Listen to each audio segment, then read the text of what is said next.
12 और BA subject में।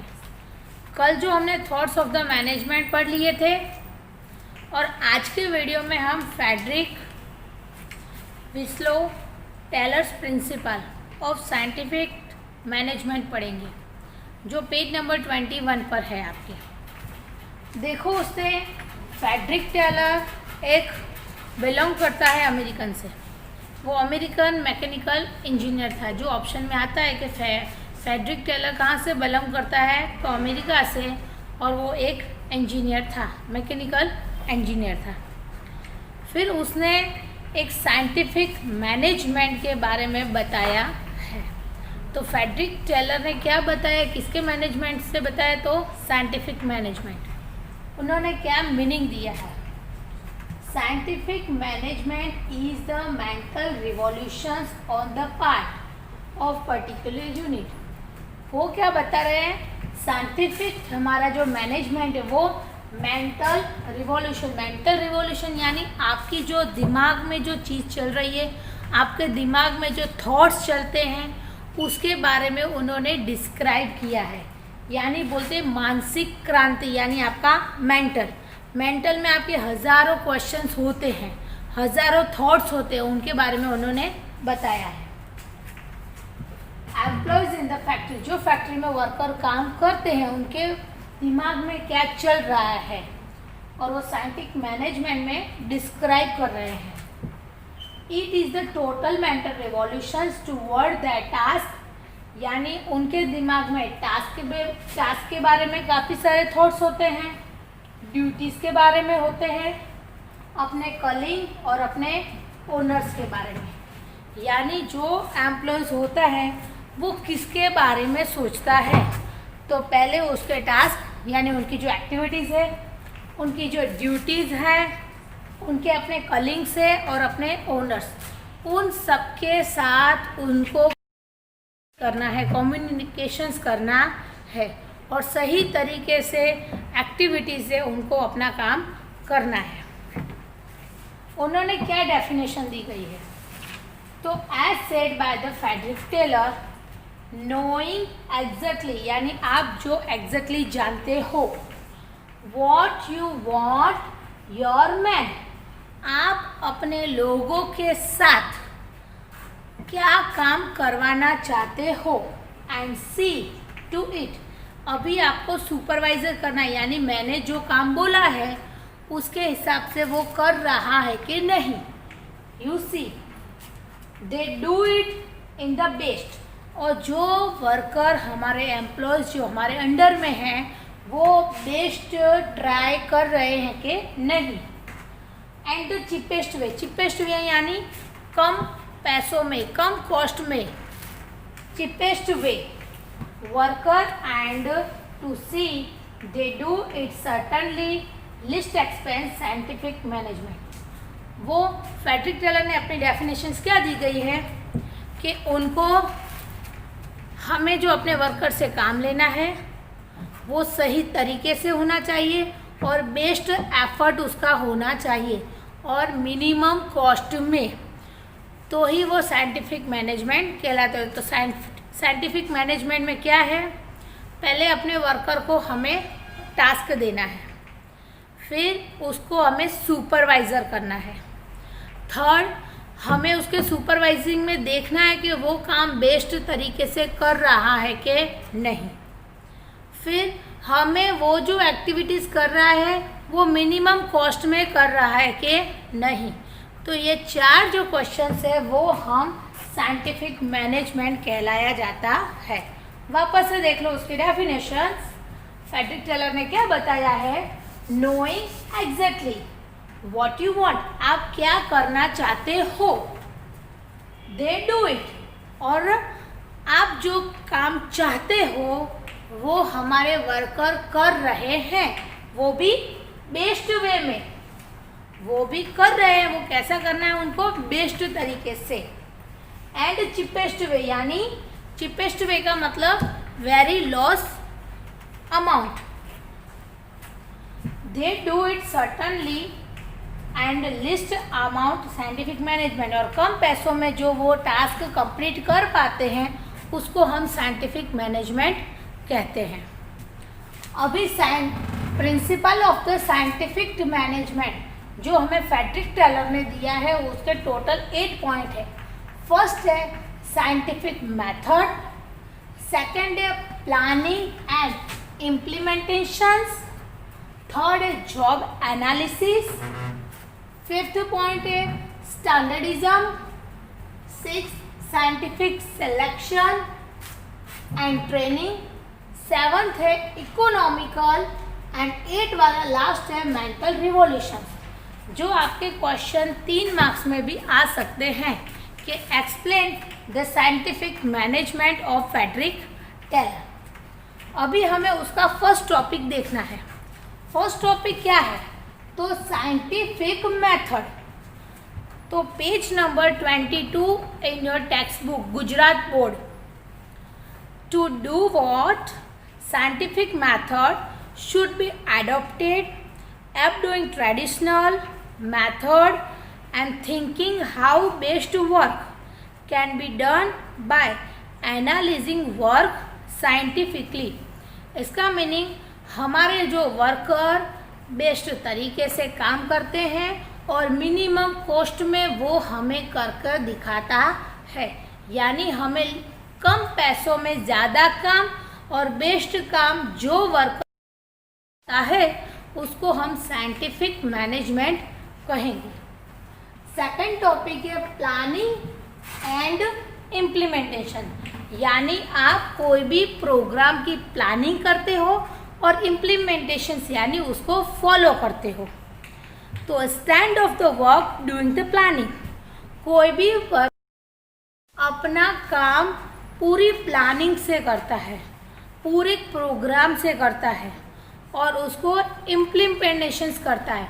और प्लानिंग कौन करता है? तो हमारे मैनेजर यानी एक्सपर्ट पर्सन, वो अपने वर्कर के लिए प्लानिंग बनाते हैं और वर्कर उसको सही तरीके से फॉलो करते हैं। थर्ड टॉपिक है job analysis. Job analysis is the best way to get done speedily. Job analysis से हम अपने वर्कर से बहुत स्पीडली काम ले सकते हैं। Done speedily and with the lower cost, यानी कम पैसों में, कम सैलरी में और हमें वर्कर से ज़्यादा काम लेना है। Increase the productivity, can reduce cost of the productions after studying time, motion and the fatigue study, यानी टाइम, मोशन और फैटिग स्टडी से हमें ज़्यादा काम करवाना है, यानी ज़्यादा काम लेना है, ज़्यादा उनसे एफर्ट करवाना है, ज़्यादा प्रोडक्ट करवाना है पर मिनिमम कॉस्ट से। फोर्थ टॉपिक हमारा है standardizations. Standardizations are the simplicity the scientific process, वो एक साइंटिफिक प्रोसेस है which should be done in the advance. हमें कोई भी काम करना है, कोई भी एक्टिविटीज़, कोई भी टास्क, उसका प्री प्लानिंग होना इम्पोर्टेंट है। जिससे हमारा प्री प्लानिंग करने से फ़ायदा क्या होता है? जो हमारे इक्विपमेंट है, इक्विपमेंट यानी जो हमारे पास मशीन्स है, जो हमारे पास फर्नीचर है, जो हमारे पास रॉ मटेरियल है, जो हमारे पास वर्कर है, तो जो रिसोर्सेज का हम बेस्ट यूज़ कर सकते हैं। तो हमारे इक्विपमेंट, हमारा टाइम और हमारा सिचुएशन ऑफ द वर्क, हमारे टाइम की जैसी सिचुएशंस है, resources etcetera matter are considered of the standardizations, यानी जो हमारे पास इक्विपमेंट है, जैसे अभी कोरोना की जो सिचुएशन चल रही है इसके हिसाब से हर एक बिजनेस यूनिट, हर एक एजुकेशन डिपार्टमेंट, गवर्नमेंट डिपार्टमेंट, उनके पास जो रिसोर्सेज है उसका बेस्ट यूज़ कर रहे हैं। फिफ्थ टॉपिक है हमारा साइंटिफिक सिलेक्शन।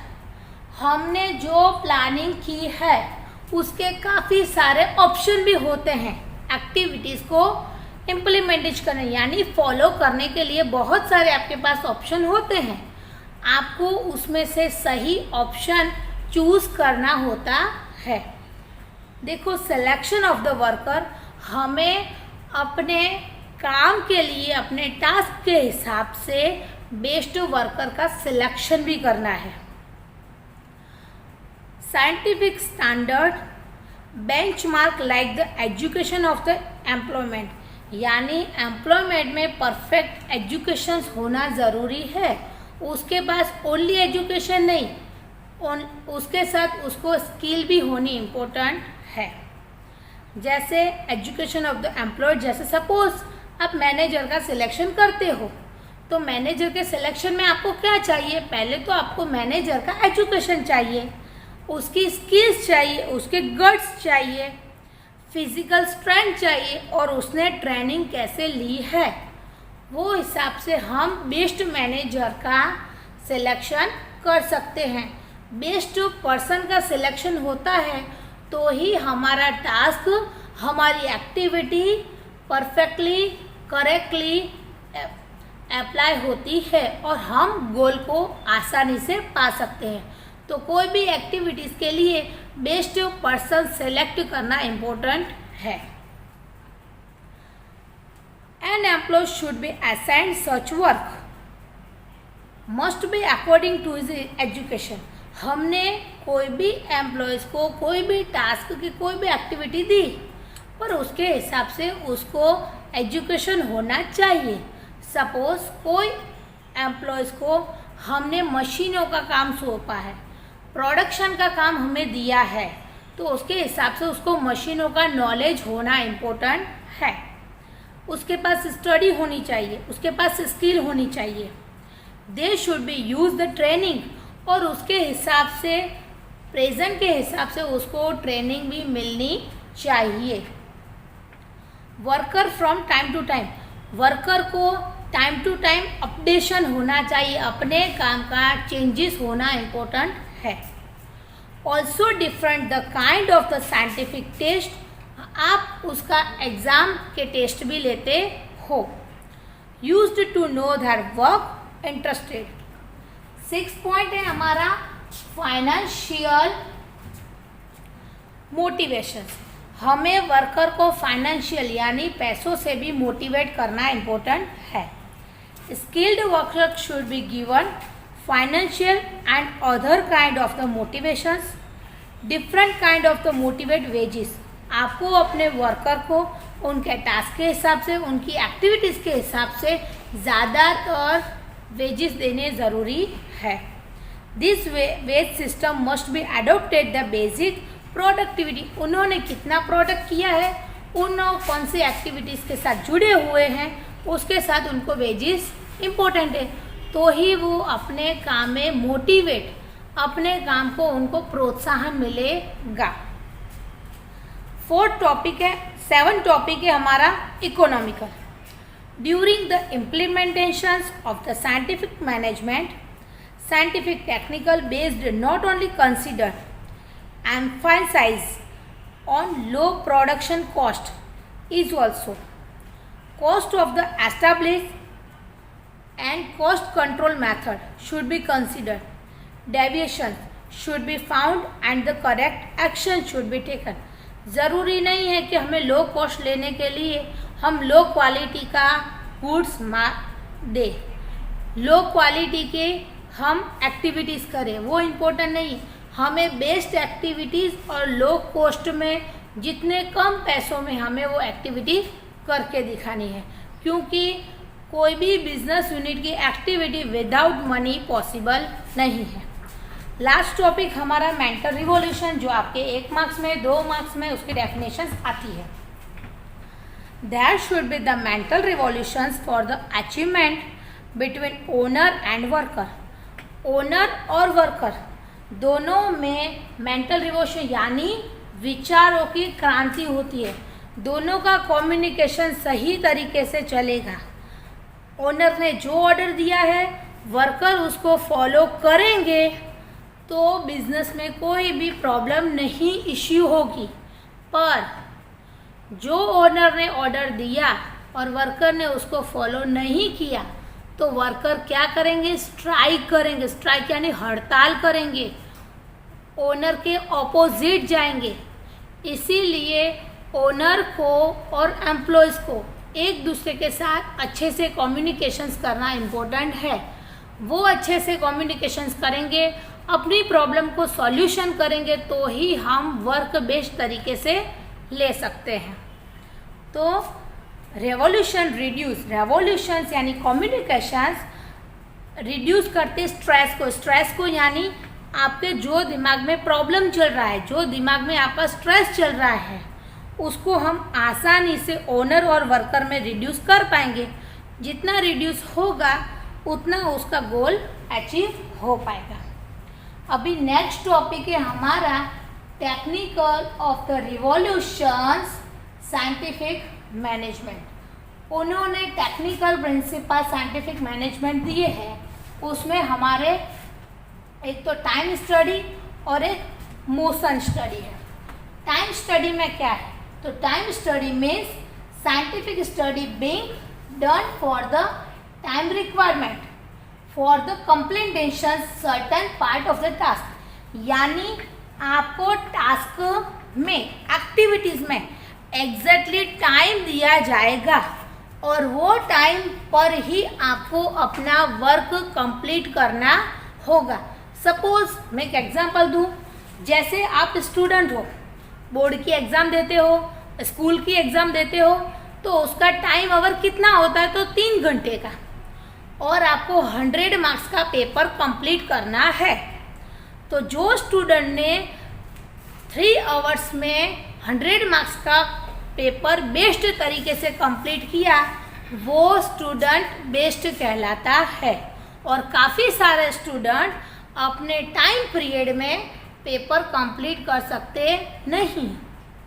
काफ़ी सारे स्टूडेंट का पेपर छूट जाता है, काफ़ी सारे स्टूडेंट के पेपर में उनको क्वेश्चंस नहीं आते हैं, उसके आंसर नहीं आते, तो भी पेपर छूट जाता है। तो इसमें क्या बोला गया है, टाइम स्टडी का मतलब क्या होता है, तो साइंटिफिक स्टडी मीन्स डन, उनको जो काम करना है पर उनको टाइम रिक्वायर्ड, जितने टाइम की ज़रूरत होती है उतने टाइम में उनको अपना टास्क कंप्लीट करना है, वो क्या होता है, साइंटिफिक टाइम। सेकंड टॉपिक है हमारा मोशन। मोशन मीनिंग होता है गति। गति यानी आपका काम करना, कितना स्पीड से काम करते हो, अपना प्रोडक्शन कितना बढ़ाते हो। Means method removing the wastage of the resources. हमारे पास जो रिसोर्सेज है, कौन से रिसोर्सेज है, जैसे कि हमारे पास मनी है, हमारे पास मार्केट है, हमारे पास एम्प्लॉय है, हमारे पास रॉ मटेरियल है। तो जो हमारे पास रिसोर्सेज है बिजनेस में, तो उसका हम कम से कम वेस्टेज करते हैं। अननेसेसरी और अनप्रोडक्टिव, काफ़ी टाइम रॉ मटेरियल का वेस्ट होता है, काफ़ी टाइम वर्कर्स आते हैं पर उनका सही टाइमिंग से हम उनका यूज़ नहीं कर पाते, और जो मार्केट है बेस्ट है आपके लिए, प्रोडक्ट के लिए बेचने का टाइम, पर आप उसका सही इस्तेमाल भी नहीं करते। आपके पास जो मशीन है उसका आप अच्छे से यूज़ नहीं करते, तो काफ़ी टाइम हमारा बिजनेस लॉस में भी जा सकता है। तो फ्रेडरिक टेलर ने यही बताया है कि जो हमारे पास रिसोर्सेज है उसका बेस्ट यूज़ करो। Waste generation from the unproductivity moment unnecessary, यानी जो भी अननेसेसरी प्रोडक्टिविटी है, जो भी अननेसेसरी हमारा यूज़ होता है, उसमें हम बाहर निकल सकते हैं। यानी जितना हो सके बेस्ट रिसोर्सेज का यूज़ करोगे तो ही हम अननेसेसरी प्रोडक्ट को दूर कर पाते हैं। Now different wages rate study. Different wages rate study मतलब क्या होता है, इसमें 2 टाइप का होता है। वर्कर को हम आवर पर यानी घंटे पर एक सैलरी देते हैं, और वर्कर को दूसरा होता है टॉपिक उनको फिक्स सैलरी। सपोज जिसमें वर्कर ने के एम्प्लॉयज़ ने 5 घंटे काम किया तो हम उनकी 5 घंटे सैलरी देंगे। नहीं तो काफ़ी सारे वर्कर की हमने फिक्स सैलरी की होती। फिक्स सैलरी यानी उसके 10 घंटे का काम होता है, भले वो अभी 2 घंटे काम करेगा कि 5 घंटे, उसकी सैलरी में चेंज नहीं आता, उसको बोलते हैं फिक्स सैलरी। और जिसमें आवर्स के हिसाब से वो 5 घंटे काम करता है तो 5 घंटे के हिसाब से सैलरी, उसने 8 घंटे काम किए तो 8 घंटे के हिसाब से सैलरी। तो means method of the encouragement related the wages, यानी उनको वेजेस दो उनके टाइम के हिसाब से, नहीं तो फिक्स के हिसाब से। फिक्स से होता क्या है, काफ़ी सारे वर्कर लेजीनेस होते हैं, उनको पता है हम काम करेंगे कि नहीं, हमें फिक्स सैलरी मिलती है, पर आवर के हिसाब से सैलरी मिलती है। तो एक्सपर्ट जो पर्सन होते हैं, हमारे एक्सपर्ट एम्प्लॉयज़ होते हैं, उनको इंकरेजमेंट मिलता है। अभी इसके बाद आपका principal of the management Henry Fayol है, वो मैं आपको नेक्स्ट वीडियो में दिखाऊंगी। पहले जो लास्ट टॉपिक है छोटा सा, contributions of the Peter F Drucker in the field of the management. Peter of Drucker ने भी काफ़ी सारे मैनेजमेंट के फील्ड में काफ़ी सारा बताया गया है, जैसे कि it has mainly contributions to the human resources. उसने किनको इम्पोर्टेंट दिया है, ह्यूमन रिसोर्सेज को, क्योंकि without human we can't achieve our business goal. आप ह्यूमन के साथ काम करने वाले हो, आपके पास ह्यूमन है, वो लिविंग पर्सन कहलाता है, और बाकी सब आपके रॉ मटेरियल है, आपकी मशीन है, आपकी मनी है, आपका मार्केट है, वो नॉन लिविंग है। तो जितना हमें रिसोर्सेज का यूज़ करना है वो बेस्ट यूज़ कौन करेगा, तो ह्यूमन। तो human resources, marketing management, stress management. Stress यानी हमारे वर्कर के जो बीच में चल रहा होता है तनाव, जिससे वर्कर काफ़ी सारे स्ट्राइक करते हैं। वैसे Peter Drucker is called the father of the modern management, ये आपके ऑप्शन में आता है कि Peter Drucker is the called the father of the modern management. तो पीटर ड्रैकर ने अभी मॉडर्न मैनेजमेंट के बारे में बताया गया है। अभी नेक्स्ट वीडियो में हम हेनरी फेयोल के प्रिंसिपल ऑफ द मैनेजमेंट पढ़ेंगे।